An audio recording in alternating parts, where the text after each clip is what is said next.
So the group People for Bernie, which I understand is not an official campaign group, but it is a group of your supporters, they were claiming at least partial credit for shutting down the Trump rally, that it wasn't just luck. This is a tweet of theirs. It took organizers from dozens of organizations and thousands of people to pull off. Great work. Now, I get protesting, but the goal here of these protests seemed to be to stop the rally from happening, and I'm wondering if you have any concerns about supporters of yours stopping Donald Trump from exercising his First Amendment right to speak. Jake, no, I agree. Look, you've just indicated there were many, many, many organizations. We learned about this when we saw it on television. Our campaign had nothing to do about it.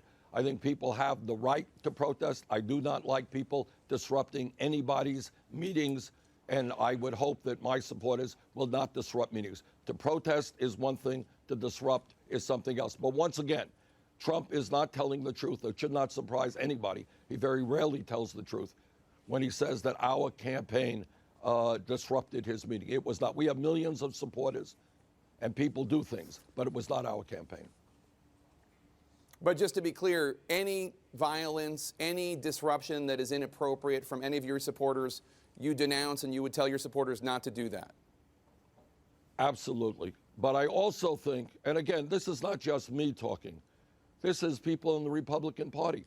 As I understand it, Jake, Donald Trump's own campaign manager is now up on charges for assaulting a female reporter, bruising her. I mean, this is a campaign whose rhetoric, whose people now, because I think of that rhetoric, are leaning too much in the direction of violence. And Trump himself, I think, is the primary cause of this. He has absolutely got to tone it down.